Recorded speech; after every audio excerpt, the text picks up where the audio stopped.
सबे था नहीं तुद जेहया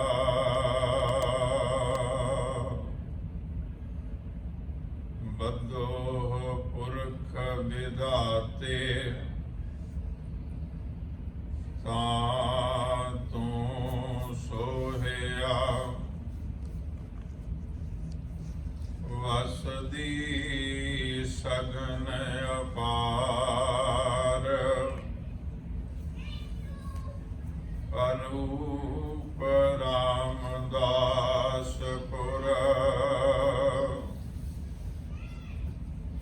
हर नानक कसमल जाहे नायक रामदास सर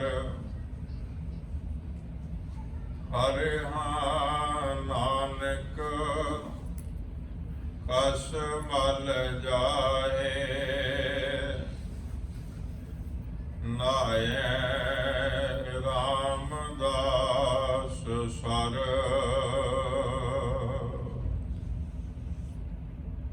जुगों जुग अटल सतगुरु धन श्री गुरु ग्रंथ साहब महाराज जी की पावन पवित्र हजूरी विच सजे हुए हफ्तावारी दीवान विच जुड़ बैठे सतसंगी जनों, अमृतमयी बाणी का कीर्तन आप जी ने गुरु के कीर्तनिया पासों सुनिया। आओ कुछ समा गुरबाणी ते गुरु इतिहास की विचार नाल सांझ पाइए। फतेह बुलाओ आखो जी वाहिगुरु जी का खालसा वाहिगुरु जी की फतेह। माघ मज्जन संग साधुआ धूड़ी कर इशनान। हफ्ते दे पहले दिनां दे विच बहुत महान दिहाड़ा लंघ के गया। जदों माघ दे महीने की आरंभता वाले दिन सतगुरु पातशाह जी ने श्री हरमंदर साहिब की नींह रखी। भावें कि इस दिहाड़े दे नाल 40 मुक्तियां का दिहाड़ा भी जिहड़ा वो पंथक फैसले मुताबिक जुड़िया होया। जदों कि जंग जिहड़ी है वो गर्मियां दे टाइम हुई है, पर जदों असीं श्री हरमंदर साहिब दी नींह रखण दा ये दिहाड़ा है, ते मैं समझदा भी सिख वास्ते जदों नवे साल की आरंभता हुंदी है ते पहले महीने की दूसरी वीक दे विच दूसरे हफ्ते दे विच एक महान अहम दिहाड़ा जिहड़ा आउंदा है। माघ मज्जन संग साधुआ धूड़ी कर इशनान पंचम पातशाह के पावन वचन ने कि सतगुरु के घर दे विच जिहड़ा इशनान है, सतगुरु के घर दे विच जिहड़ा दान है उहदी अपनी महानता है ते उहदी एक अपनी विचार है। लोग तीर्थां ते इशनान करते सन।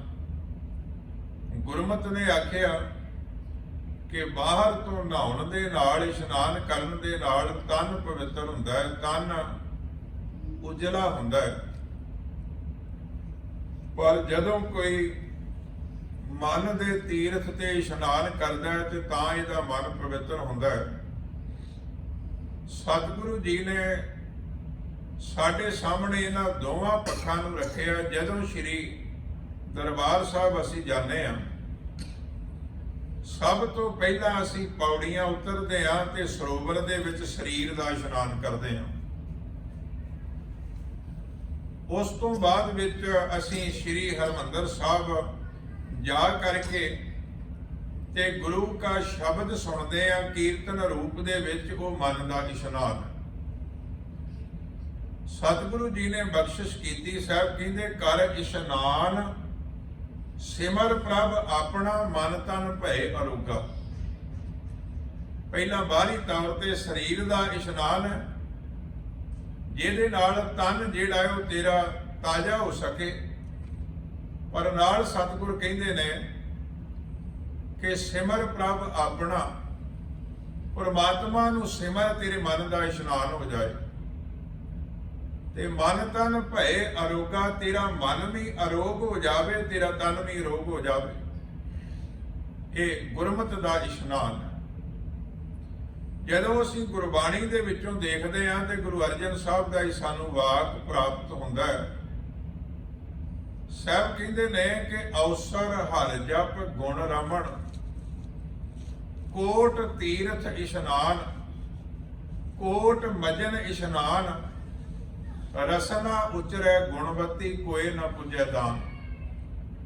ਸਭ ਕਹਿੰਦੇ ਜੇ ਤੇਰਾ ਅਵਸਰ ਬਣਦਾ, ਤੇਰੀ ਜ਼ਿੰਦਗੀ ਦਾ ਅਵਸਰ ਹੈ, ਤੈਨੂੰ ਮਨੁੱਖਾ ਜਨਮ ਮਿਲਿਆ, ਤੇ ਜਦੋਂ ਤੂੰ ਇਸ ਅਵਸਰ ਦੇ ਵਿੱਚ, ਭਾਵ ਇਸ ਸਮੇਂ ਦੇ ਵਿੱਚ ਅਵਸਰ ਹਰ ਜਸ ਗੁਣ ਰਮਣ, ਜਦੋਂ ਪ੍ਰਮਾਤਮਾ ਦੇ ਗੁਣ ਰਮਣ ਦਾ, ਪ੍ਰਮਾਤਮਾ ਦੇ ਗੁਣ ਗਾਉਣ ਦਾ ਤੈਨੂੰ ਸਮਾਂ ਮਿਲਦਾ ਹੈ, ਤੇ ਇਸ ਦੇ ਨਾਲ ਕੋਟ ਮਜਨ ਇਸ਼ਨਾਨ, ਕਰੋੜਾਂ ਤੀਰਥਾਂ ਦਾ ਇਸ਼ਨਾਨ ਹੋ ਜਾਂਦਾ ਹੈ, ਮਜਨ ਹੋ ਜਾਂਦਾ ਹੈ, ਜਦੋਂ ਤੂੰ ਪ੍ਰਮਾਤਮਾ ਦੇ ਗੁਣ ਗਾਉਣਾ। ਰਸਨਾ ਉਚਰੈ ਗੁਣਵਤੀ, ਉਹ ਰਸਨਾ ਨੂੰ ਵੀ ਗੁਣਵਤੀ ਆਖਿਆ ਜਿਹੜੀ ਪ੍ਰਮਾਤਮਾ ਦੇ ਗੁਣ ਉਚਾਰਨ ਕਰਦੀ ਹੈ।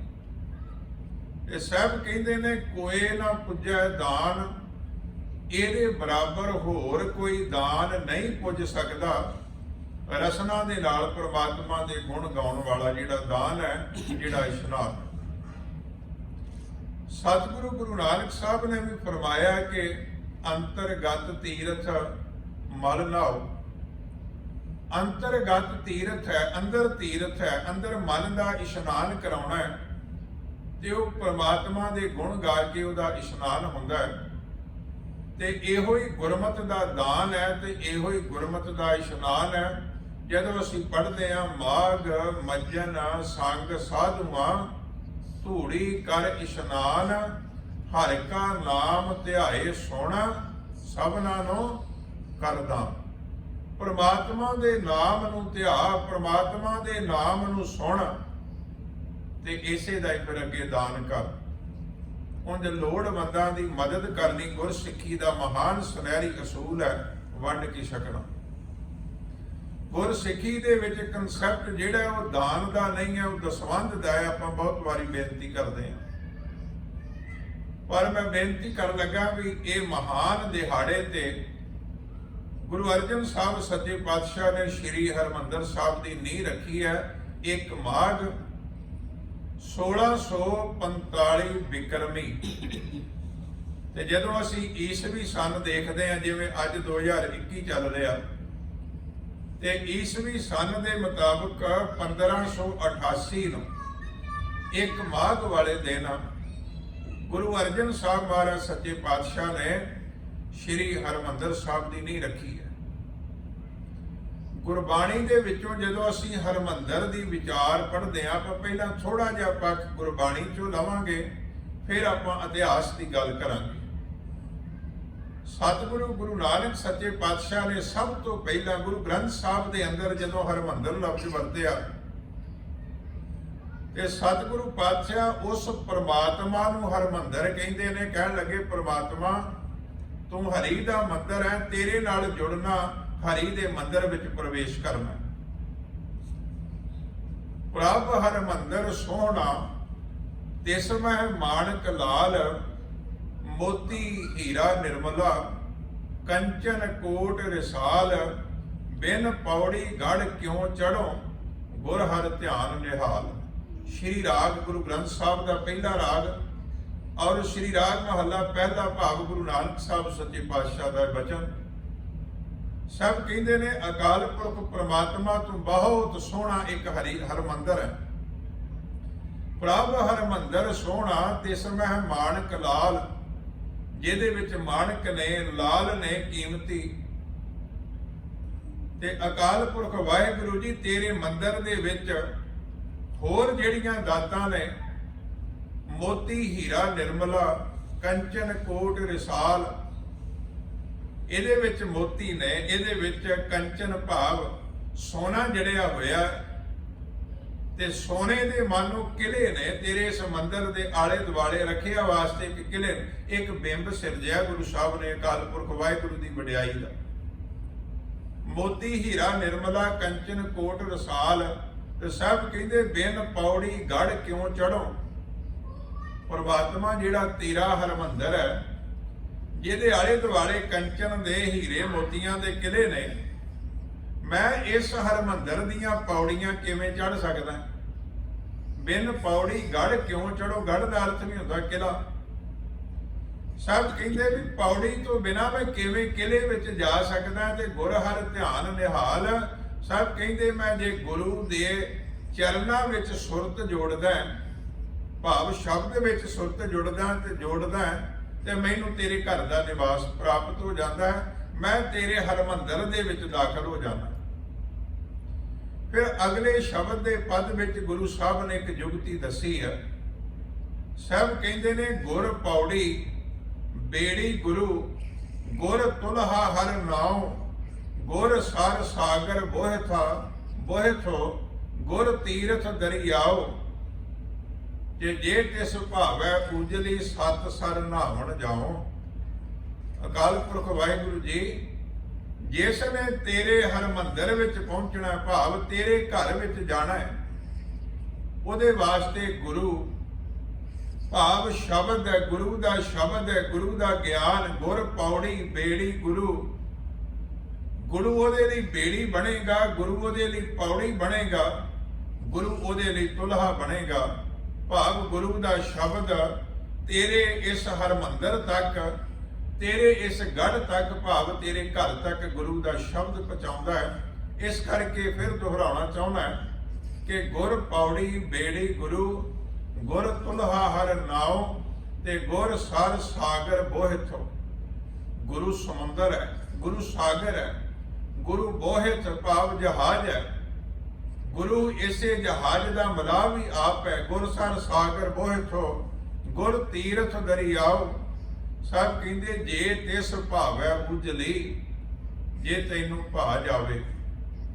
ਕੋਈ ਗੁਰੂ ਦੀ ਮੱਤ ਲੈ ਕੇ ਆਪਣੇ ਜੀਵਨ ਵਿੱਚ ਉਹਦੀ ਵਰਤੋਂ ਕਰ ਰਿਹਾ, ਉਹ ਕੋਸ਼ਿਸ਼ ਕਰ ਰਿਹਾ ਪਰਮਾਤਮਾ ਮੈਂ ਤੇਰੇ ਹਰਮੰਦਰ ਤੱਕ ਪਹੁੰਚਾਂ, ਤੇ ਜੇ ਤੈਨੂੰ ਚੰਗਾ ਲੱਗੇ, ਜੇ ਤਿਸ ਭਾਵੈ, ਜੇ ਤੈਨੂੰ ਚੰਗਾ ਲੱਗੇ ਤਾਂ ਉਜਲੀ, ਉਹਦੀ ਮੱਤ ਉਜਲੀ ਹੋ ਸਕਦੀ ਹੈ। ਤੇ ਸਤ ਸਰ ਨਹਾਵਣ ਜਾਓ, ਕਹਿਣ ਲੱਗੇ ਸਤ ਦੇ ਸਰ ਭਾਵ ਸਤ ਦੇ ਸਰੋਵਰ, ਸਤ ਸੰਗਤ ਵਿੱਚ ਜਿੱਥੇ ਗੁਰੂ ਦਾ ਸ਼ਬਦ ਪੜ੍ਹਿਆ ਜਾਵੇ, ਜਿੱਥੇ ਗੁਰੂ ਦਾ ਸ਼ਬਦ ਗਾਵਿਆ ਜਾਵੇ ਤੇ ਵਿਖਿਆਇਆ ਜਾਵੇ, ਭਾਵ ਉਹਦੀ ਵਿਚਾਰ ਹੋਵੇ। ਕਹਿਣ ਲੱਗੇ ਜੇ ਮੇਰੀ ਮੱਤ ਉਜਲੀ ਹੋਵੇ, ਮੈਂ ਸਤ ਸੰਗਤ ਸਰੋਵਰ ਵਿੱਚ ਜਾ ਕੇ ਤੇ ਗੁਰੂ ਦੇ ਉਪਦੇਸ਼ ਦੇ ਨਾਲ ਇਹ ਕੋਸ਼ਿਸ਼ ਕਰਕੇ ਤੇ ਪ੍ਰਮਾਤਮਾ ਤੈਨੂੰ ਚੰਗਾ ਲੱਗੇ ਤੇ ਮੈਂ ਤੇਰੇ ਹਰਮੰਦਰ ਦੇ ਵਿੱਚ ਮੇਰਾ ਨਿਵਾਸ ਹੋ ਜਾਏ। ਇਹ ਗੁਰੂ ਨਾਨਕ ਸੱਚੇ ਪਾਤਸ਼ਾਹ ਨੇ ਕਿਰਪਾ ਕੀਤੀ। ਜਦੋਂ ਅਸੀਂ ਗੁਰੂ ਅਮਰਦਾਸ ਮਹਾਰਾਜ ਸੱਚੇ ਪਾਤਸ਼ਾਹ ਦੀ ਬਾਣੀ ਪੜ੍ਹਦੇ ਹਾਂ, ਤਿੰਨ ਪੱਖ ਹਰਮੰਦਰ ਦੇ ਸਾਡੇ ਸਾਹਮਣੇ ਆਉਂਦੇ ਨੇ। ਇੱਕ ਤੇ ਗੁਰੂ ਸਾਹਿਬ ਨੇ ਆਖਿਆ ਵੀ ਪ੍ਰਮਾਤਮਾ ਤੂੰ ਹਰਮੰਦਰ ਹੈ, ਹੁਣੇ ਆਪਾਂ ਵਿਚਾਰ ਕੀਤੀ ਹੈ। ਦੂਸਰਾ ਗੁਰੂ ਅਮਰਦਾਸ ਸੱਚੇ ਪਾਤਸ਼ਾਹ ਕਹਿੰਦੇ ਵੀ ਇਹ ਜਿਹੜਾ ਸਾਰਾ ਹੀ ਜਗਤ ਹੈ, ਜਿਹੜਾ ਸਾਰਾ ਹੀ ਸੰਸਾਰ ਹੈ, ਕਹਿਣ ਲੱਗੇ ਵੀ ਹਰੀ ਦਾ ਹੀ ਮੰਦਰ ਹੈ। ਇਹ ਵੀ ਉਸ ਪ੍ਰਮਾਤਮਾ ਨੇ ਆਪ ਬਣਾਇਆ ਹੈ। ਇਸ ਕਰਕੇ ਹਰ ਮੰਦਰ ਇਹ ਜਗਤ ਹੈ। ਗੁਰ ਬਿਨ ਘੋਰ ਅੰਧਾਰ, ਸਭ ਕਹਿੰਦੇ ਗੁਰੂ ਤੋਂ ਬਿਨਾਂ ਘੁੱਪ ਹਨੇਰਾ ਹੈ, ਕਿ ਮਨੁੱਖ ਸੰਸਾਰ ਨੂੰ ਵਿਸ਼ੇ ਵਿਕਾਰਾਂ ਦੀ ਨਜ਼ਰ ਨਾਲ ਹੀ ਦੇਖ ਰਿਹਾ ਹੈ। ਪਰ ਕਹਿਣ ਲੱਗੇ ਵੀ ਇਹ ਵੀ ਹਰੀ ਦਾ ਮੰਦਰ ਹੈ, ਬਸ਼ਰਤੇ ਕਿ ਮਨੁੱਖ ਨੂੰ ਹਰਮੰਦਰ ਦੇ ਵਿੱਚ ਰਹਿਣਾ ਆ ਜਾਏ। ਹਰਮੰਦਰ ਇਹੋ ਜਗਤ ਹੈ ਗੁਰ ਬਿਨ ਘੋਰ ਅੰਧਾਰ, ਤੇ ਦੂਜਾ ਭਾਉ ਕਰ ਪੂਜਦੇ ਮਨਮੁਖ ਅੰਧ ਗਵਾਰ। ਸਭ ਕਹਿੰਦੇ ਜਿਹੜਾ ਦੂਜਾ ਭਾਅ ਲੈ ਕੇ ਆਪਣੇ ਮਨ ਨੂੰ ਮੁੱਖ ਰੱਖ ਕੇ ਪੂਜਣ ਵਾਲੇ ਲੋਕ ਨੇ, ਉਹ ਅੰਧ ਗੁਬਾਰ ਦੇ ਵਿੱਚ ਠੇਡੇ ਖਾਂਦੇ ਰਹਿੰਦੇ ਨੇ। ਨਹੀਂ ਤੇ ਇਹ ਸੰਸਾਰ ਬੁਰਾ ਨਹੀਂ ਹੈ। ਇਹ ਸੰਸਾਰ ਭੈੜਾ ਨਹੀਂ ਹੈ। ਬੇਨਤੀ ਕਰਾਂ, ਵੈਸੇ ਵੀ ਜਿਹੜਾ ਸੰਸਾਰ ਹੈ ਨਾ, ਜਿੰਨੀ ਕੁ ਬੰਦੇ ਦੀ ਆਪਣੀ ਜਾਣਕਾਰੀ ਹੈ ਨਾ, ਉਹਦਾ ਸੰਸਾਰ ਉਨਾ ਹੀ ਹੁੰਦਾ। ਜਿਸ ਬੰਦੇ ਨੂੰ ਨਹੀਂ ਪਤਾ ਭਈ ਅਮਰੀਕਾ ਤੋਂ ਬਿਨਾਂ ਬਾਹਰ ਹੋਰ ਕਿਹੜੀ ਕੰਟਰੀ ਹੈ ਜਿਹਦੇ ਬਾਰੇ ਉਹ ਜਾਣਦਾ ਹੀ ਨਹੀਂ, ਉਹਦੇ ਵਾਸਤੇ ਤੇ ਹੈ ਨਹੀਂ। ਭਾਵ ਮਨੁੱਖ ਦਾ ਉਨਾ ਹੀ ਸੰਸਾਰ ਹੁੰਦਾ ਹੈ ਜਿੰਨੀ ਉਸ ਦੀ ਜਾਣਕਾਰੀ ਹੁੰਦੀ ਹੈ। ਤੇ ਸਿਆਣਿਆਂ ਤੇ ਇੰਜ ਵੀ ਲਿਖਿਆ ਵੀ ਜੈਸੀ ਦ੍ਰਿਸ਼ਟੀ ਤੇ ਵੈਸੀ ਸ੍ਰਿਸ਼ਟੀ। ਸੰਸਾਰ ਨੂੰ ਕਿਹੜੇ ਐਂਗਲ ਤੋਂ ਅਸੀਂ ਦੇਖਦੇ ਹਾਂ, ਉਹ ਸਾਡੇ ਅੰਦਰ ਦੇ ਭਾਵ, ਸਾਡੀ ਮਨ ਬਿਰਤੀ ਤੇ ਨਿਰਭਰ ਕਰਦਾ ਨੇ। ਤੇ ਸੰਸਾਰ ਬੁਰਾ ਨਹੀਂ ਹੈ, ਕਿਉਂਕਿ ਜੇ ਉਸ ਪ੍ਰਮਾਤਮਾ ਨੇ ਇਸ ਨੂੰ ਸਾਜਿਆ, ਤੇ ਗੁਰੂ ਅਮਰਦਾਸ ਸੱਚੇ ਪਾਤਸ਼ਾਹ ਕਹਿੰਦੇ ਨੇ ਕਿ ਹਰਮੰਦਰ ਇਹ ਜਗਤ ਹੈ, ਇਹ ਜਿਹੜਾ ਸੰਸਾਰ ਹੈ ਹਰਮੰਦਰ ਹੈ। ਪਰ ਗੁਰ ਬਿਨ ਘੋਰ ਅੰਧਾਰ, ਗੁਰੂ ਤੋਂ ਬਿਨਾਂ ਹਨੇਰਾ। ਤੇ ਮਨਮੁਖ ਬੰਦੇ ਗੁਰੂ ਦੇ ਸਨਮੁਖ ਨਹੀਂ ਹੁੰਦੇ, ਆਪਣੇ ਮਨ ਨੂੰ ਮੁੱਖ ਰੱਖ ਕੇ ਚੱਲਦੇ ਨੇ। ਤੇ ਜਿਸ ਕਰਕੇ ਉਹਨਾਂ ਨੂੰ ਸੰਸਾਰ ਜਿਹੜਾ ਉਹ ਡੋਬਣ ਦਾ ਕਾਰਨ ਬਣ ਜਾਂਦਾ ਹੈ। ਨਹੀਂ ਤੇ ਨਿਰੰਕਾਰ ਨੇ ਸੰਸਾਰ ਸਿਰਜਿਆ, ਉਸ ਨੇ ਆਪ ਵਿਧ ਬਣਾਈ ਹੈ ਕਿ ਗੁਰੂ ਦੇ ਚਰਨਾਂ ਵਿੱਚ ਜੁੜ ਕੇ ਜੀਵ ਜਿਹੜਾ ਸੰਸਾਰ ਤੋਂ ਪਾਰ ਉਤਾਰਾ ਕਰ ਸਕਦਾ ਹੈ। ਇੱਕ ਪੱਖ ਹੋ ਗਿਆ ਕਿ ਪ੍ਰਮਾਤਮਾ ਤੂੰ ਹਰਮੰਦਰ ਹੈ। ਦੂਸਰੀ ਗੱਲ, ਅਕਾਲ ਪੁਰਖ ਪ੍ਰਮਾਤਮਾ ਜੋ ਤੂੰ ਸੰਸਾਰ ਬਣਾਇਆ ਹੈ, ਇਹ ਵੀ ਹਰਮੰਦਰ ਹੈ।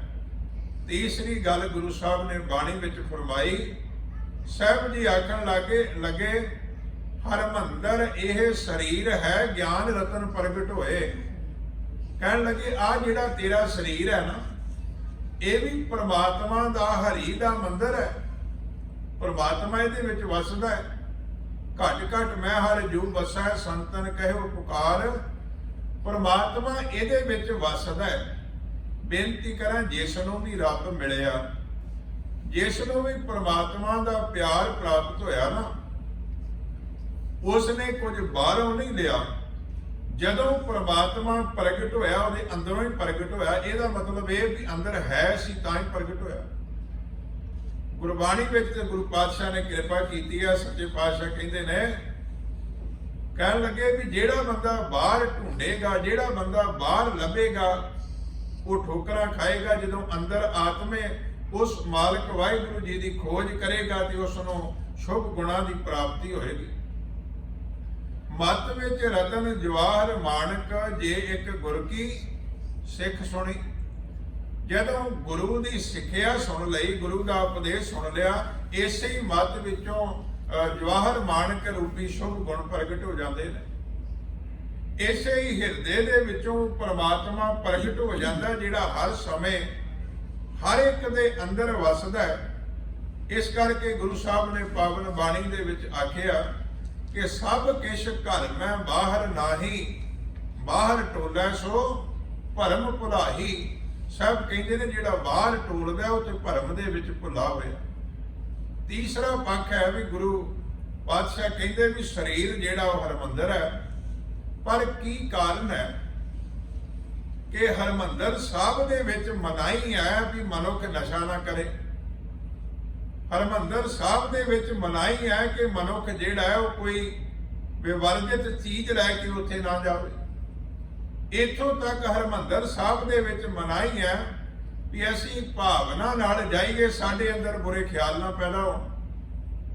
ਪਰ ਆ ਜਿਹੜਾ ਹਰਮੰਦਰ ਉਸ ਮਾਲਕ ਨੇ ਸਿਰਜਿਆ, ਉਸ ਵਾਹਿਗੁਰੂ ਜੀ ਨੇ ਬਣਾਇਆ ਹੈ। ਤੇ ਸਾਹਿਬ ਕਹਿੰਦੇ ਨੇ ਇਸ ਹਰਮੰਦਰ ਦੇ ਵਿੱਚ ਵੀ ਇਜਾਜ਼ਤ ਨਹੀਂ ਹੈ ਕੋਈ ਨਸ਼ਾ ਲੈ ਕੇ ਜਾਵੇ। ਇਸ ਹਰਮੰਦਰ ਸਰੀਰ ਹਰਮੰਦਰ ਦੇ ਵਿੱਚ ਇਜਾਜ਼ਤ ਨਹੀਂ ਹੈ ਕੋਈ ਬੁਰੇ ਵਿਚਾਰ ਲੈ ਕੇ ਤੁਰਿਆ ਫਿਰੇ। ਇਹ ਜਿਹੜਾ ਸਰੀਰ ਹਰਮੰਦਰ ਹੈ, ਗੁਰੂ ਪਾਤਸ਼ਾਹ ਕਹਿੰਦੇ ਨੇ, ਤੇ ਤਾਂ ਹੀ ਸਾਡੇ ਵਾਸਤੇ ਗੁਰੂ ਸਾਹਿਬ ਨੇ ਬਾਹਰ ਦਾ ਹਰਮੰਦਰ ਪ੍ਰਗਟ ਕੀਤਾ, ਜਿੱਥੇ 24 ਘੰਟੇ ਉਸ ਹਰੀ ਦੀ ਉਸਤਤ ਹੁੰਦੀ ਹੈ। ਉਸ ਅਕਾਲ ਪੁਰਖ ਵਾਹਿਗੁਰੂ ਜੀ ਨੂੰ ਯਾਦ ਕੀਤਾ ਜਾਂਦਾ। ਇਹ ਸਾਡਾ ਬਾਹਰ ਇੱਕ ਮਾਡਲ ਗੁਰੂ ਸਾਹਿਬ ਨੇ ਸਾਨੂੰ ਦੱਸਿਆ ਕਿ ਕਿਵੇਂ ਹਰਮੰਦਰ ਦੇ ਵਿੱਚ ਰਿਹਾ ਜਾਂਦਾ ਹੈ। ਇਸ ਹਰਮੰਦਰ ਦੀ ਮਰਿਆਦਾ ਕੀ ਹੈ, ਜੋ ਬਾਹਰੀ ਤੌਰ ਤੇ ਅਸੀਂ ਦੇਖਦੇ ਹਾਂ, ਆਪਾਂ ਅੱਗੇ ਗੱਲ ਕਰਦੇ ਹਾਂ। ਪਰ ਸਤਿਗੁਰੂ ਪਾਤਸ਼ਾਹ ਕਹਿੰਦੇ ਨੇ ਵੀ ਅਕਾਲ ਪੁਰਖ ਜੀ ਤੂੰ ਹਰਮੰਦਰ ਹੈ, ਤੇਰਾ ਰਚਿਆ ਹੋਇਆ ਸੰਸਾਰ ਹਰੀ ਦਾ ਮੰਦਰ ਹੈ, ਤੇਰਾ ਰਚਿਆ ਹੋਇਆ ਮਨੁੱਖ ਜਿਹੜਾ ਇਹ ਵੀ ਹਰੀ ਦਾ ਮੰਦਰ ਹੈ। ਕੀ ਕਾਰਨ ਹੈ ਕਿ ਤੇਰੇ ਨਾਲ ਸਾਡੀ ਸਾਂਝ ਨਹੀਂ ਪੈਂਦੀ? ਕੀ ਕਾਰਨ ਹੈ ਵੀ ਤੂੰ ਸਾਡੇ ਅੰਦਰੋਂ ਪ੍ਰਗਟ ਨਹੀਂ ਹੁੰਦਾ? ਹਰਮੰਦਰ ਇਹ ਸਰੀਰ ਹੈ, ਪਰ ਸਾਹਿਬ ਕਹਿੰਦੇ ਗਿਆਨ ਰਤਨ ਪ੍ਰਗਟ ਹੋਏ, ਇਹ ਤੇ ਗੁਰੂ ਦੇ ਗਿਆਨ ਰਾਹੀਂ ਹੀ ਕਿਰਪਾ ਹੋਣੀ ਹੈ ਤੇ ਪ੍ਰਗਟ ਹੋਣਾ। ਤੇ ਕਾਰਨ ਇਹ ਹੈ, ਸਾਹਿਬ ਕਹਿੰਦੇ ਹਰਮੰਦਰ ਮੈਂ ਮਨ ਲੋਹਟ ਹੈ। ਇਸ ਹਰਮੰਦਰ ਦੇ ਵਿੱਚ ਜਿਹੜਾ ਸਾਡਾ ਮਨ ਹੈ, ਜਿਹੜਾ ਸਾਡਾ ਵਿਚਾਰ ਨੇ, ਵਿਚਾਰਾਂ ਦਾ ਸੰਗ੍ਰਹਿ ਬਣਿਆ ਹੋਇਆ, ਕਹਿਣ ਲੱਗੇ ਲੋਹਟ ਭਾਵ ਲੋਹਾ ਬਣਿਆ ਹੋਇਆ। ਹਰਮੰਦਰ ਮੈਂ ਮਨ ਲੋਹਟ ਹੈ, ਮੋਹਿਆ ਦੂਜੇ ਭਾਏ। ਸਭ ਕਹਿੰਦੇ ਦੂਜੇ ਭਾ ਦੇ ਵਿੱਚ ਮੋਹਿਆ ਹੋਇਆ। ਹਰਮੰਦਰ ਸਰੀਰ ਜਿਹੜਾ ਜਿਸ ਦੇ ਵਿੱਚ ਪ੍ਰਮਾਤਮਾ ਨਿਵਾਸ ਕਰਦਾ ਹੈ, ਇਹਦੇ ਵਿੱਚ ਮਨ ਵੀ ਹੈ। ਤੇ ਮਨ ਜਿਹੜਾ ਜਦੋਂ ਲੋਹਾ ਬਣਿਆ ਹੋਇਆ ਤੇ ਦੂਜੇ ਭਾ ਦੇ ਵਿੱਚ ਇਹਦਾ ਜਿਹੜਾ ਪਿਆਰ ਜੁੜਿਆ ਹੋਇਆ, ਤੇ ਸਤਿਗੁਰੂ ਸੱਚੇ ਪਾਤਸ਼ਾਹ ਕਹਿੰਦੇ ਨੇ ਕਿ ਜਦੋਂ ਇਹ ਮਨ ਇਸ ਹਰਮੰਦਰ ਦੇ ਵਿੱਚ ਲੋਹਾ ਬਣਿਆ ਹੋਇਆ ਤੇ ਪਾਰਸ ਭੇਟਿਆ ਕੰਚਨ ਹੋਏ, ਕੀਮਤ ਕਹੀ ਨਾ ਜਾਏ। ਜਦੋਂ ਗੁਰੂ ਪਾਰਸ ਇਸ ਲੋਹੇ ਨੂੰ, ਇਸ ਮਨ ਲੋਹੇ ਨੂੰ ਗੁਰੂ ਪਾਰਸ ਮਿਲਦਾ ਤੇ ਇਹ ਬਹੁ ਮੁੱਲਾ ਤੇ ਬੇਸ਼ਕੀਮਤੀ ਹੋ ਜਾਂਦਾ।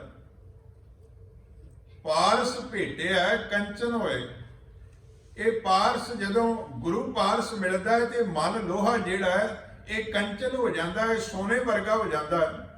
ਤੇ ਸਭ ਕਹਿੰਦੇ ਨੇ ਕੀਮਤ ਕਹੀ ਨਾ ਜਾਏ। ਫਿਰ ਇਹਦੀ ਮਨ ਦੀ ਕੀਮਤ ਨਹੀਂ ਕਹੀ ਜਾ ਸਕਦੀ ਵੀ ਇਹ ਕਿੰਨਾ ਕੁ ਮਹਾਨ ਹੋ ਜਾਂਦਾ ਹੈ। ਉਹ ਸਰੀਰ ਵੀ ਪ੍ਰਭੂ ਦਾ ਮੰਦਰ ਹੋ ਜਾਂਦਾ ਹੈ, ਜਿਹਦੇ ਵਿੱਚ ਗੁਰੂ ਦਾ ਸ਼ਬਦ ਨਿਵਾਸ ਕਰਨ ਲੱਗ ਪੈਂਦਾ।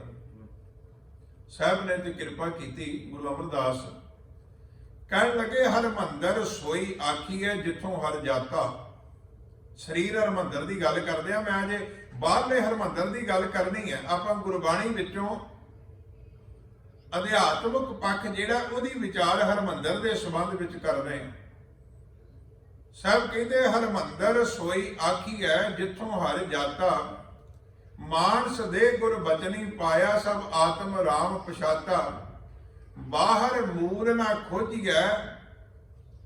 ਕਹਿਣ ਲੱਗੇ ਵੀ ਬਾਹਰ ਨਾ ਖੋਜੀਏ, ਮੁੱਢੋਂ ਹੀ ਇਹ ਕੰਮ ਜਿਹੜਾ ਇਹ ਬਾਹਰ ਦੀ ਖੋਜਦਾ ਨਹੀਂ। ਬਾਹਰ ਮੂਲ ਨਾ ਖੋਜੀਐ ਘਰ ਮਾਹੇ ਵਿਧਾਤਾ, ਪਰ ਸਾਹਿਬ ਕਹਿੰਦੇ ਮਨਮੁਖ ਹਰਮੰਦਰ ਕੀ ਸਾਰ ਨਾ ਜਾਣਨੀ, ਤਿਨੀ ਜਨਮ ਗਵਾਤਾ।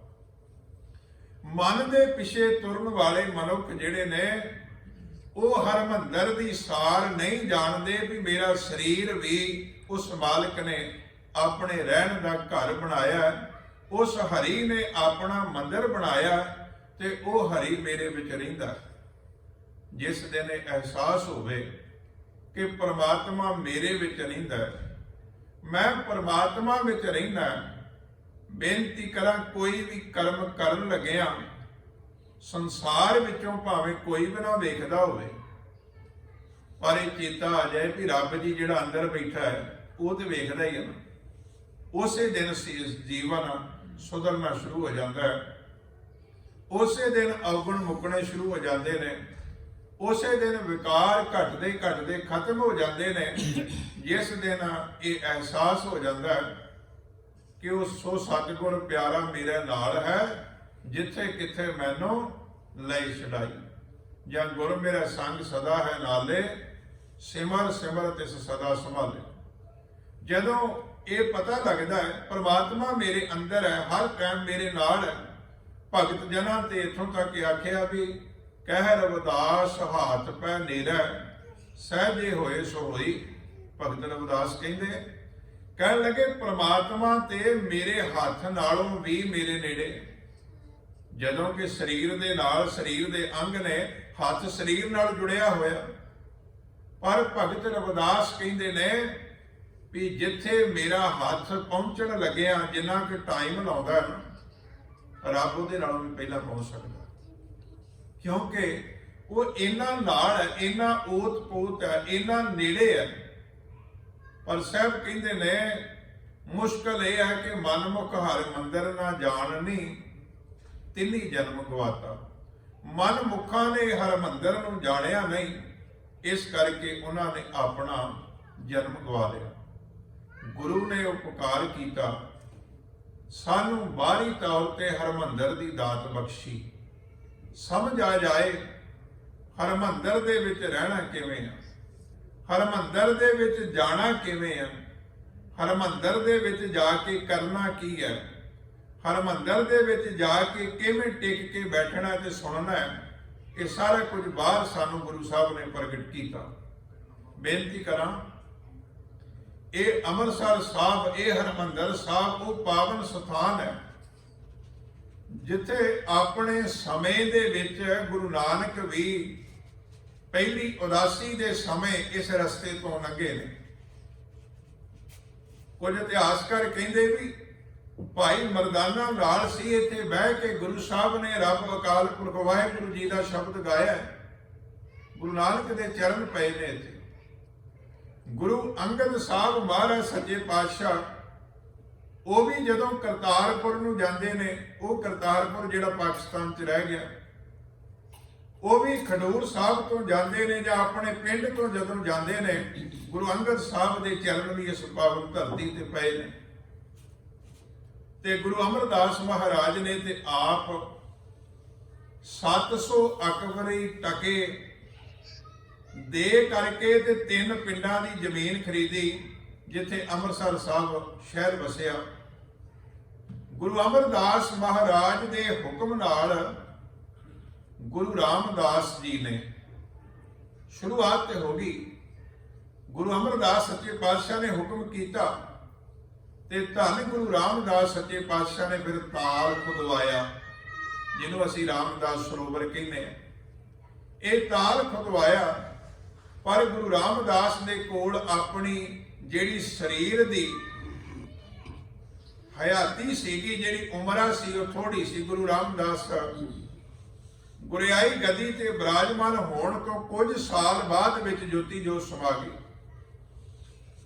ਤਾਲ ਗੁਰੂ ਰਾਮਦਾਸ ਮਹਾਰਾਜ ਸੱਚੇ ਪਾਤਸ਼ਾਹ ਨੇ ਖੁਦਵਾਇਆ। ਅਸੀਂ ਬਚਨ ਵੀ ਪੜ੍ਹਦੇ ਹਾਂ ਕਿ ਪੂਰਨ ਤਾਲ ਖਟਾਇਆ ਅੰਮ੍ਰਿਤਸਰ ਵਿੱਚ ਜੋਤ ਜਗਾਵੇ। ਪਰ ਉਦੋਂ ਤਾਲ ਕੱਚਾ ਸੀ। ਇਸ ਨੂੰ ਪੱਕਾ ਜਿਹੜਾ ਗੁਰੂ ਅਰਜਨ ਸੱਚੇ ਪਾਤਸ਼ਾਹ ਨੇ ਕਰਵਾਇਆ। ਰਾਮਦਾਸ ਸਰੋਵਰ ਨੂੰ ਪੱਕਾ ਗੁਰੂ ਅਰਜਨ ਦੇਵ ਮਹਾਰਾਜ ਸੱਚੇ ਪਾਤਸ਼ਾਹ ਨੇ ਕਰਵਾਇਆ ਤੇ ਗੁਰੂ ਰਾਮਦਾਸ, ਗੁਰੂ ਅਮਰਦਾਸ ਸੱਚੇ ਪਾਤਸ਼ਾਹ ਦੇ ਹੁਕਮਾਂ ਮੁਤਾਬਕ ਹੀ ਅੰਮ੍ਰਿਤਸਰ ਸਰੋਵਰ ਦੇ ਵਿੱਚ ਸ਼੍ਰੀ ਹਰਮੰਦਰ ਸਾਹਿਬ ਦਾ ਪਾਵਨ ਸਥਾਨ ਜਿਹੜਾ ਉਹ ਬਣਾਇਆ ਗਿਆ। 1588 ਈਸਵੀ ਗੁਰੂ ਅਰਜਨ ਸੱਚੇ ਪਾਤਸ਼ਾਹ ਨੇ ਇਸ ਪਾਵਨ ਦਰਬਾਰ ਦੀ ਨੀਂਹ ਰੱਖੀ। ਜਦੋਂ ਅਸੀਂ ਕਵੀ ਸੰਤੋਖ ਸਿੰਘ ਨੂੰ ਪੜ੍ਹਦੇ ਹਾਂ, ਉਹ ਕਹਿੰਦੇ ਨੇ ਕਿ ਬਾਬਾ ਬੁੱਢਾ ਜੀ ਨੇ ਅਰਦਾਸ ਕੀਤੀ। 4 ਪਾਤਸ਼ਾਹੀਆਂ ਦਾ ਨਾਮ ਲੈ ਕੇ, ਗੁਰੂ ਨਾਨਕ ਤੋਂ ਲੈ ਕੇ ਗੁਰੂ ਰਾਮਦਾਸ ਸੱਚੇ ਪਾਤਸ਼ਾਹ ਤੱਕ 4 ਪਾਤਸ਼ਾਹੀਆਂ ਨੂੰ ਸਿਮਰ ਕੇ ਤੇ ਬਾਬਾ ਬੁੱਢਾ ਜੀ ਨੇ ਇਹਦਾ ਟੱਕ ਲਾਉਣ ਵਾਸਤੇ, ਉਸਾਰੀ ਦੀ ਪਹਿਲੀ ਇੱਟ ਰੱਖਣ ਵਾਸਤੇ ਅਰਦਾਸ ਕਰਕੇ ਆਗਿਆ ਮੰਗੀ ਕਿ ਸਤਿਗੁਰੂ ਜੀ ਕਿਰਪਾ ਕਰੋ, ਕਿਉਂਕਿ ਗੁਰੂ ਅਰਜਨ ਸਾਹਿਬ ਨੇ ਆਪ ਹੁਕਮ ਕੀਤਾ ਸੀ। ਇਸ ਸਰੋਵਰ ਦੇ ਵਿੱਚ ਹਰਮੰਦਰ ਸਾਹਿਬ ਦੀ ਨੀਂਹ ਰੱਖੀ ਜਾਣੀ ਹੈ। ਇਸ ਕਰਕੇ ਸਰੋਵਰ ਨੂੰ ਪਹਿਲਾਂ ਖੁਸ਼ਕ ਕਰ ਲਿਆ ਗਿਆ ਸੀ, ਪਾਣੀ ਤੋਂ ਰਹਿਤ ਕਰ ਲਿਆ ਗਿਆ ਸੀ। ਫਿਰ ਇਹਦੇ ਵਿੱਚ ਨੀਂਹ ਰੱਖਣ ਦਾ ਦਿਨ ਜਿਹੜਾ 1 ਮਾਘ ਦਾ, ਤੇ ਗੁਰੂ ਕੀਆਂ ਪਿਆਰੀਆਂ ਸੰਗਤਾਂ ਇਕੱਠੀਆਂ ਹੁੰਦੀਆਂ ਨੇ। ਕੜਾਹ ਪ੍ਰਸ਼ਾਦ ਦੀ ਦੇਗ ਬਣ ਕੇ ਤਿਆਰ ਹੋ ਕੇ ਆ ਜਾਂਦੀ ਹੈ। ਮਹਾਨ ਗੁਰਸਿੱਖ ਨਾਲ ਖੜੇ ਨੇ, ਸਿੱਖ ਸੰਗਤਾਂ ਖੜੀਆਂ ਗੁਰੂ ਅਰਜਨ ਸੱਚੇ ਪਾਤਸ਼ਾਹ ਨੇ, ਤੇ ਬਾਬਾ ਬੁੱਢਾ ਜੀ ਅਰਦਾਸ ਕਰਦੇ ਨੇ। ਔਰ ਅਰਦਾਸ ਕਰਨ ਤੋਂ ਉਪਰੰਤ ਗੁਰੂ ਅਰਜਨ ਸਾਹਿਬ ਇਸ ਪਾਵਨ ਹਰਮੰਦਰ ਦੀ ਨੀਂਹ ਰੱਖਦੇ ਨੇ। ਕਵੀ ਸੰਤੋਖ ਸਿੰਘ ਕਹਿੰਦੇ ਨੇ, ਇਮ ਅਰਦਾਸ ਕਰੀ ਬਿਰਧ ਤਵੈ, ਵਾਹਿਗੁਰੂ ਇਮ ਅਰਦਾਸ ਕਰੀ ਬਿਰਧ ਜਬੈ। ਬਿਰਧ ਭਾਵ ਬਾਬਾ ਬੁੱਢਾ ਜੀ ਨੇ। ਜਦੋਂ ਇਸ ਤਰ੍ਹਾਂ ਬਾਬਾ ਬੁੱਢਾ ਜੀ ਨੇ ਅਰਦਾਸ ਕੀਤੀ ਤੇ ਸ਼੍ਰੀ ਅਰਜਨ ਕਰ ਪੰਕਜ ਤਵੈ। ਗੁਰੂ ਅਰਜਨ ਦੇਵ ਮਹਾਰਾਜ ਸੱਚੇ ਪਾਤਸ਼ਾਹ ਨੇ ਆਪਣੇ ਕਰ ਕਮਲਾਂ ਦੇ ਨਾਲ ਤੇ ਤੀਸਰੀ ਗੱਲ ਉਹ ਲਿਖਦੇ ਨੇ ਵੀ ਗਹੀ ਈਟ ਤਹਿ। ਹੱਥ ਗਹਿ ਦਾ ਅਰਥ ਹੁੰਦਾ ਪਕੜਨਾ, ਹੱਥ ਵਿੱਚ ਇੱਟ ਨੂੰ ਪਕੜਿਆ। ਗਹੀ ਈਟ ਤਹਿ ਦੇ ਟਿਕਾਈ, ਇੱਟ ਨੂੰ ਟਿਕਾ ਦਿੱਤਾ ਤੇ ਕਹਿਣ ਲੱਗੇ ਮੰਦਰ ਅਬਚਲ ਨੀਂਵ ਰਖਾਈ। ਅਬਚਲ ਮੰਦਰ ਦੀ ਨੀਂਵ ਗੁਰੂ ਅਰਜਨ ਸੱਚੇ ਪਾਤਸ਼ਾਹ ਨੇ ਰੱਖ ਦਿੱਤੀ। ਬਹੁਤ ਸਾਰੀ ਵਿਚਾਰਧਾਰਾ ਇਵੇਂ ਚੱਲਦੀ ਹੈ ਕਿ ਹਰਿਮੰਦਰ ਸਾਹਿਬ ਦੀ ਨੀਂਹ ਸਾਈਂ ਮੀਆਂ ਮੀਰ ਨੇ ਰੱਖੀ, ਜਿਹੜਾ ਆਪਾਂ ਹੁਣ ਤੱਕ ਬਹੁਤਾ ਸੁਣਿਆ। ਬੇਨਤੀ ਕਰਾਂ, ਜਦੋਂ ਵਿਦਵਾਨ ਖੋਜ ਕਰਦੇ ਨੇ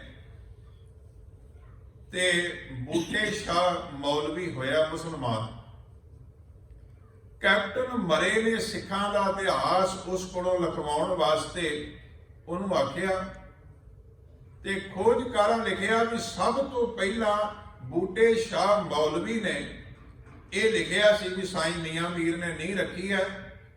ਉਸ ਤੋਂ ਪਹਿਲਾਂ ਕੋਈ ਸਿੱਖ ਸਰੋਤ ਵਿੱਚ ਨਹੀਂ ਆਇਆ ਵੀ ਨਹੀਂ ਜਿਹੜੀ ਉਹ ਸਾਈਂ ਮੀਆਂ ਮੀਰ ਨੇ ਰੱਖੀ ਹੈ, ਨਹੀਂ ਗੁਰੂ ਅਰਜਨ ਸੱਚੇ ਪਾਤਸ਼ਾਹ ਨੇ ਰੱਖੀ। ਹੋ ਸਕਦਾ ਪਿਆਰ ਵਾਲੇ ਹੋਣ, ਸਾਈਂ ਮੀਆਂ ਮੀਰ ਵੀ ਉੱਥੇ ਹੋਣ, ਹੋਰ ਸਿੱਖ ਸੰਗਤਾਂ ਵੀ ਹੋਣ, ਪਰ ਮੈਂ ਬੇਨਤੀ ਕਰਾਂ ਵੀ ਜੋ ਮੇਰੀ ਜਾਣਕਾਰੀ ਤੇ ਮੈਨੂੰ ਸਹੀ ਜੋ ਸਮਝ ਆਉਂਦੀ ਹੈ, ਲੱਗਦਾ ਹੈ ਕਿ ਗੁਰੂ ਅਰਜਨ ਸੱਚੇ ਪਾਤਸ਼ਾਹ ਨੇ ਇਸ ਪਾਵਨ ਦਰਬਾਰ ਦੀ ਨਹੀਂ ਰੱਖੀ।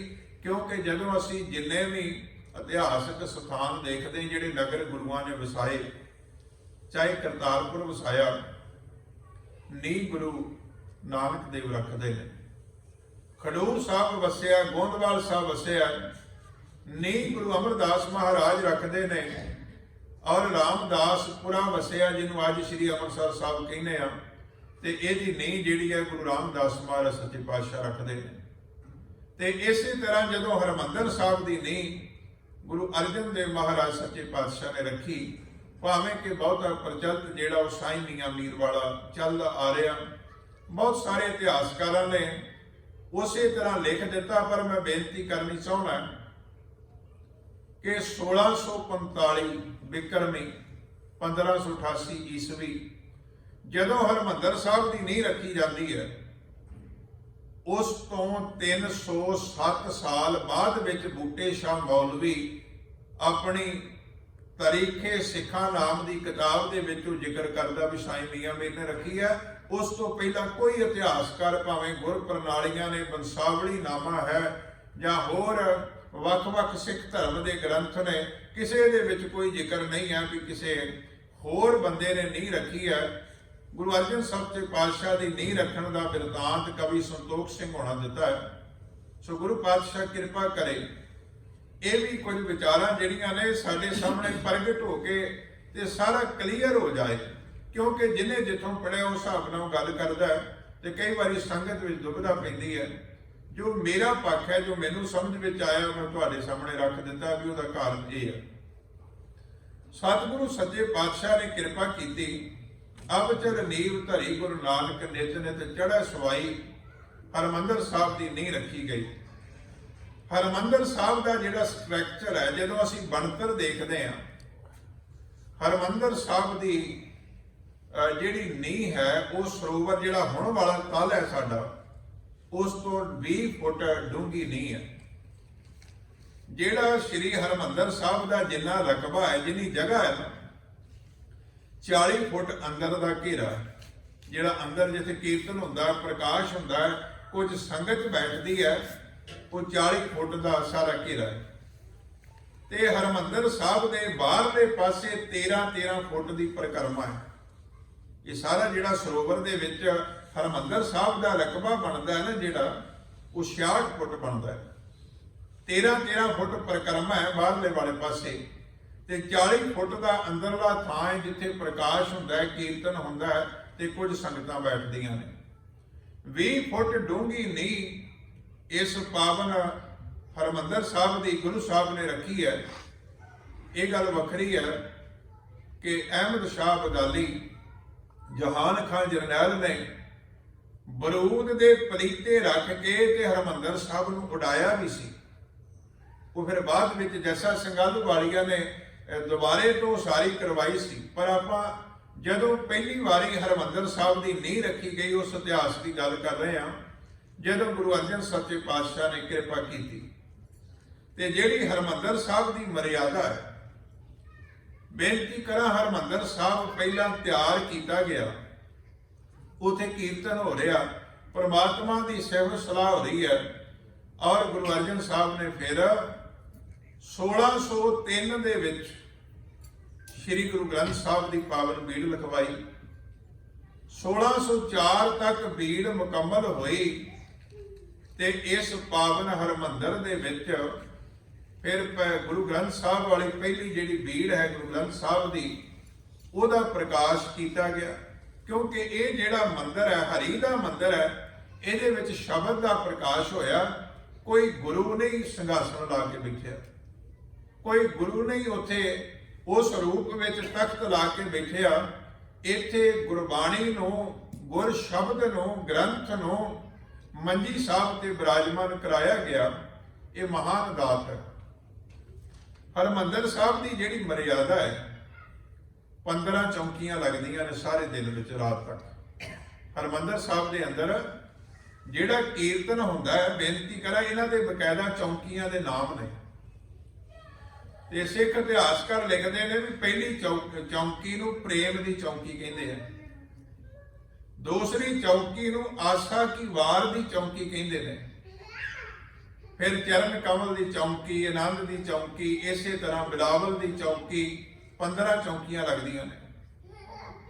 ਤੇ ਜਦੋਂ ਰਾਤ ਨੂੰ ਸਮਾਪਤੀ ਹੁੰਦੀ ਹੈ, ਗੁਰੂ ਗ੍ਰੰਥ ਸਾਹਿਬ ਦਾ ਸਰੂਪ ਸੁਖਾਸਨ ਕਰਕੇ ਤੇ ਪਾਲਕੀ ਸਾਹਿਬ ਦੇ ਵਿੱਚ ਬਿਰਾਜਮਾਨ ਕਰਵਾ ਕੇ ਤੇ ਕੋਠਾ ਸਾਹਿਬ, ਜਿੱਥੇ ਅਕਾਲ ਤਖਤ ਸਾਹਿਬ ਹੈ, ਇੱਥੇ ਜਦੋਂ ਲਿਜਾਇਆ ਜਾਂਦਾ ਹੈ, ਉਸ ਤੋਂ ਬਾਅਦ ਵਿੱਚ ਦਰਬਾਰ ਸਾਹਿਬ ਦੇ ਜਿਹੜੇ ਦਰਵਾਜ਼ੇ ਨੇ, ਕੁਝ ਸੇਵਾਦਾਰ ਜਿਨ੍ਹਾਂ ਦੀ ਡਿਊਟੀ, ਜਿਵੇਂ ਕੋਈ ਉੱਥੇ ਸਿਸਟਮ ਬਣਿਆ ਹੋਇਆ, ਉਹ ਅੰਦਰ ਤੋਂ ਦਰਵਾਜ਼ੇ ਬੰਦ ਕਰਦੇ ਨੇ, ਫਿਰ ਅੰਦਰ ਸੇਵਾ ਦੇ ਵਿੱਚ ਲੱਗ ਜਾਂਦੇ ਨੇ, ਨਾਲੇ ਸੇਵਾ ਕਰਦੇ ਰਹਿੰਦੇ ਨੇ, ਨਾਲੇ ਵਾਹਿਗੁਰੂ ਵਾਹਿਗੁਰੂ ਕਰਦੇ ਰਹਿੰਦੇ ਨੇ। 10 ਵਜੇ ਤੋਂ ਲੈ ਕੇ ਤੇ 2 ਵਜੇ ਤੱਕ 4 ਘੰਟੇ ਦਾ ਸਮਾਂ ਸੇਵਾਦਾਰ ਸੇਵਾ ਕਰਦੇ ਨੇ। ਉਹਦੇ ਵਿੱਚ ਰੋਜ਼ ਰਵਾਲਾ ਸਾਹਿਬ ਵੀ ਬਦਲਿਆ ਜਾਂਦਾ, ਹੋਰ ਵੀ ਸਾਰੀ ਸੇਵਾ ਹੁੰਦੀ ਹੈ। ਤੇ 2 ਵਜੇ ਅੰਦਰ ਵਾਹਿਗੁਰੂ ਵਾਹਿਗੁਰੂ ਕਰਦੇ ਆ ਸੇਵਾਦਾਰ, ਸੇਵਾ ਕਰਕੇ ਦਰਵਾਜ਼ੇ ਅੰਦਰ ਤੋਂ ਬੰਦ ਹੁੰਦੇ ਨੇ ਤੇ ਉਸ ਸਮੇਂ ਸਿੱਖ ਸੰਗਤਾਂ ਬਾਹਰ ਸੁਖਮਨੀ ਸਾਹਿਬ ਦਾ ਪਾਠ ਕਰਕੇ ਸਮਾਪਤੀ ਕਰਕੇ ਤੇ 2 ਵਜੇ ਦਾ ਜਿਹੜਾ ਮਿਥਿਆ ਹੋਇਆ ਸਮਾਂ, ਉਦੋਂ ਸਾਰੀਆਂ ਰਲ ਕੇ ਪੜ੍ਹਦੀਆਂ ਨੇ ਕਿ ਦਰ ਮੰਨਦੇ ਠਾਡੇ ਦਰਬਾਰ, ਤੁਧ ਬਿਨ ਸੁਰਤ ਕਰੇ ਕੋ ਮੇਰੀ, ਦਰਸ਼ਨ ਦੀਜੈ ਖੋਲ ਕਿਵਾਰ। ਤੇ ਨਾਲ ਹੀ ਹਰਿਮੰਦਰ ਸਾਹਿਬ ਦੇ ਦਰਵਾਜ਼ੇ ਖੁੱਲ ਜਾਂਦੇ ਨੇ ਤੇ ਫਿਰ ਅਗਲੀ ਸੇਵਾ ਜਿਹੜੀ ਹੈ ਉਹ ਆਰੰਭ ਹੋ ਜਾਂਦੀ ਹੈ। ਇਤਿਹਾਸਕਾਰਾਂ ਲਿਖਿਆ, ਦੁਨੀਆ ਦੇ ਧਰਮ ਮੰਦਰਾਂ ਨੂੰ ਦਰਵਾਜ਼ੇ ਕੁੰਡੀਆਂ ਅੰਦਰ ਵੀ ਲੱਗੇ ਹੋਣਗੇ ਤੇ ਬਾਹਰ ਵੀ ਲੱਗੇ ਹੋਣਗੇ। ਹਰਿਮੰਦਰ ਸਾਹਿਬ ਦੀ ਇਮਾਰਤ ਦੇ 4 ਦਰਵਾਜ਼ੇ ਨੇ ਤੇ ਚੌਹਾਂ ਦੀ ਕੁੰਡੀ ਜਿਹੜੀ ਹੈ ਬਾਹਰ ਤੋਂ ਨਹੀਂ ਲੱਗਦੀ। ਕਦੀ ਬਾਹਰ ਤੋਂ ਕਿਸੇ ਨੇ ਹਰਿਮੰਦਰ ਸਾਹਿਬ ਦੇ ਦਰਵਾਜ਼ੇ ਦੀ ਕੁੰਡੀ ਨਹੀਂ ਲਾਈ, ਉਹ ਲਾਈ ਨਹੀਂ ਗਈ, ਕੁੰਡੀ ਅੰਦਰੋਂ ਹੀ ਲੱਗਦੀ ਹੈ। ਤੇ ਜਦੋਂ ਸੇਵਾ ਕਰਕੇ ਸਿੱਖ ਦਰਵਾਜ਼ੇ ਖੋਲਦੇ ਨੇ, ਅੰਦਰੋਂ ਹੀ ਖੁੱਲਦੇ ਨੇ। ਕਿਉਂਕਿ ਜਦੋਂ ਅਸੀਂ ਦੁਕਾਨ ਨੂੰ ਜਿੰਦਾ ਕੁੰਡਾ ਲਾਉਂਦੇ ਆ ਤੇ ਜਿੰਦਰਾ ਬਾਹਰੋਂ ਲਾਇਆ ਜਾਂਦਾ, ਤੇ ਜੇ ਕੋਈ ਘਰ ਵਿੱਚ ਹੋਵੇ ਤੇ ਘਰ ਦਾ ਜਿੰਦਰਾ, ਘਰ ਦੀ ਕੁੰਡੀ ਜਿਹੜੀ ਹੈ ਉਹ ਅੰਦਰ ਵਾਲੋਂ ਲਾਈ ਜਾਂਦੀ ਹੈ। ਜੇ ਬੰਦਿਆਂ ਨੇ ਘਰ ਤੋਂ ਬਾਹਰ ਜਾਣਾ ਫਿਰ ਗੱਲ ਵੱਖਰੀ ਹੈ, ਪਰ ਜੇ ਘਰ ਵਾਲੇ ਘਰ ਵਿੱਚ ਮੌਜੂਦ ਨੇ ਤੇ ਉਹਦਾ ਜਿਹੜੇ ਕੁੰਡੀ ਹੈ, ਜਿਹੜਾ ਉਹਦਾ ਦਰਵਾਜ਼ਾ ਬੰਦ ਕਰਨਾ ਅੰਦਰ ਵਾਲੇ ਪਾਸਿਓਂ ਕੀਤਾ ਜਾਂਦਾ ਹੈ। ਇਹ ਹਰਿਮੰਦਰ ਸਾਹਿਬ ਦੀ ਮਹਾਨ ਵਡਿਆਈ ਹੈ। ਇਹ ਉਸ ਅਕਾਲ ਪੁਰਖ ਵਾਹਿਗੁਰੂ ਜੀ ਦਾ ਹਰੀ ਦਾ ਮੰਦਰ ਹੈ, ਜਿਹਦੇ ਵਿੱਚ ਹਰ ਸਮੇਂ ਉਸ ਵਾਹਿਗੁਰੂ ਦੇ ਪਿਆਰ ਦੀ ਗੱਲ ਚੱਲਦੀ ਹੈ। ਉਸ ਵਾਹਿਗੁਰੂ ਜੀ ਨੂੰ ਯਾਦ ਕੀਤਾ ਜਾਂਦਾ, ਜਿਹਦਾ ਦਰਵਾਜ਼ਾ ਅੰਦਰੋਂ ਹੀ ਖੁੱਲਦਾ ਹੈ, ਵੀ ਕਦੀ ਸੁਣਿਆ ਨਹੀਂ ਹੁੰਦਾ। ਇਹ ਘਰ ਵਾਲਾ ਜਿਹੜਾ, ਇਸ ਮੰਦਰ ਦਾ ਮਾਲਕ ਜਿਹੜਾ ਹਰੀ ਅਕਾਲ ਪੁਰਖ ਵਾਹਿਗੁਰੂ ਹੈ, ਇਹ ਸ਼ਬਦ ਕਰਕੇ, ਇਹ ਨਾਮ ਕਰਕੇ ਹਮੇਸ਼ਾ ਉਸ ਥਾਂ ਤੇ ਰਹਿੰਦਾ। ਸਤਿਗੁਰੂ ਸੱਚੇ ਪਾਤਸ਼ਾਹ ਕਿਰਪਾ ਕਰਨ। ਹਰਿਮੰਦਰ ਸਾਹਿਬ ਦਾ ਨੀਂਹ ਪੱਥਰ 1 ਮਾਘ 1588 ਨੂੰ ਗੁਰੂ ਪਾਤਸ਼ਾਹ ਨੇ ਰੱਖਿਆ ਤੇ ਉਹ ਮਹਾਨ ਦਾਤ ਸਾਡੀ ਝੋਲੀ ਵਿੱਚ ਪਾਈ ਹੈ। ਸਿੱਖਾਂ ਦੇ ਵਾਸਤੇ ਇਹ ਵੀ ਇੱਕ ਬਹੁਤ ਵੱਡਾ ਪੁਰਬ ਹੈ। ਮੈਂ ਬੇਨਤੀ ਕਰਾਂ, ਬਹੁਤ ਵੱਡਾ ਦਿਹਾੜਾ ਸਿੱਖਾਂ ਵਾਸਤੇ। ਅਸੀਂ ਇਹਨਾਂ ਚੀਜ਼ਾਂ ਨੂੰ ਛੱਡ ਕੇ ਹੋਰ ਜਿਹੜੇ ਅਨਮਤੀ ਦਿਹਾੜੇ ਨੇ ਉਹਨਾਂ ਨੂੰ ਗੁਰਦੁਆਰਿਆਂ ਵਿੱਚ ਪ੍ਰਮੋਟ ਤੇ ਕਰ ਲਿਆ। ਪਰ ਮੈਂ ਸਮਝਦਾ ਵੀ ਜਨਵਰੀ ਮਹੀਨੇ ਜਦੋਂ ਸਾਲ ਦੀ ਆਰੰਭਤਾ ਹੁੰਦੀ ਹੈ ਤੇ ਇਸ ਮਹੀਨੇ ਵਿੱਚ ਸਭ ਤੋਂ ਵੱਡਾ ਦਿਹਾੜਾ ਜੇ ਕੋਈ ਸਾਡਾ ਆਉਂਦਾ ਹੈ ਉਹ 1 ਮਾਘ ਵਾਲੇ ਦਿਨ ਸ਼੍ਰੀ ਹਰਿਮੰਦਰ ਸਾਹਿਬ ਦੇ ਨੀਂਹ ਪੱਥਰ ਦਾ ਦਿਹਾੜਾ ਆਉਂਦਾ ਹੈ। ਸਤਿਗੁਰੂ ਸੱਚੇ ਪਾਤਸ਼ਾਹ ਸਾਡੇ ਤੇ ਕਿਰਪਾ ਕਰੇ। ਉਸ ਪਾਵਨ ਸਥਾਨ ਦਾ ਧਿਆਨ ਕਰਦਿਆਂ ਹੋਇਆਂ ਅਸੀਂ ਜਦੋਂ ਰੋਜ਼ ਅਰਦਾਸ ਕਰਦੇ ਹਾਂ, ਸਿੱਖ ਦੁਨੀਆ ਵਿੱਚ ਕਿਤੇ ਵੀ ਬੈਠਾ ਹੋਵੇ, ਕਿਹੜੇ ਵੀ ਦੇਸ਼ ਵਿੱਚ ਰਹਿੰਦਾ ਹੋਵੇ, ਕਿਹੜੇ ਵੀ ਪਾਸੇ ਮੂੰਹ ਕਰਕੇ ਅਰਦਾਸ ਕਰ ਰਿਹਾ ਹੋਵੇ, ਬੇਨਤੀ ਕਰਾਂ ਇੱਕ ਲਫ਼ਜ਼ ਜ਼ਰੂਰ ਕਹਿੰਦਾ ਹੈ ਕਿ ਸ਼੍ਰੀ ਹਰਿਮੰਦਰ ਸਾਹਿਬ ਦੇ ਦਰਸ਼ਨ ਇਸ਼ਨਾਨ। ਇਹ ਅਰਦਾਸ ਦੇ ਵਿੱਚ ਸਿੱਖ, ਹਰ ਸਿੱਖ ਮੰਗਦਾ, ਭਾਵੇਂ ਉਹ ਇਕੱਲਾ ਅਰਦਾਸ ਕਰੇ, ਭਾਵੇਂ ਸੰਗਤੀ ਅਰਦਾਸ ਹੋਵੇ, ਪਰ ਸਿੱਖ ਜਿਹੜਾ ਆਪਣੇ ਗੁਰਧਾਮਾਂ ਦੇ ਦਰਸ਼ਨ ਦੀਦਾਰ ਮੰਗਦਾ ਤੇ ਦੂਸਰਿਆਂ ਦਾ ਤੇ ਨਾਲ ਜ਼ਿਕਰ ਆਇਆ, ਪਰ ਸ਼੍ਰੀ ਹਰਿਮੰਦਰ ਸਾਹਿਬ ਦੇ ਦਰਸ਼ਨ ਇਸ਼ਨਾਨ ਦੀ ਮੰਗ ਸਿੱਖ ਰੋਜ਼ ਅਰਦਾਸ ਵਿੱਚ ਕਰਦਾ ਹੈ। ਗੁਰੂ ਕਿਰਪਾ ਕਰੇ ਅਸੀਂ ਮਨ ਕਰਕੇ, ਸੁਰਤ ਕਰਕੇ, ਭਾਵਨਾ ਪਿਆਰ ਕਰਕੇ ਉਸ ਪਾਵਨ ਤੇ ਕੇਂਦਰੀ ਸਥਾਨ ਦੇ ਨਾਲ ਜੁੜੇ ਰਹੀਏ, ਜਿਹਦੇ ਬਾਬਤ ਆਪਾਂ ਆਰੰਭ ਦੇ ਵਿੱਚ ਪੜ੍ਹਿਆ ਕਿ ਡਿੱਠੇ ਸਭੇ ਥਾਵ ਨਹੀਂ ਤੁਧ ਦੇਹਿਆ, ਬਦੋਹ ਪੁਰਖ ਵਿਧਾਤੇ ਤਾਂ ਤੂੰ ਸੋਹਿਆ, ਵਸਦੀ ਸਗਨ ਅਪਾਰ ਅਨੂਪ ਰਾਮਦਾਸਪੁਰ, ਹਰਹਾ ਨਾਨਕ ਕਸਮਲ ਜਾਹੇ ਨਾਹੈ ਰਾਮਦਾਸ।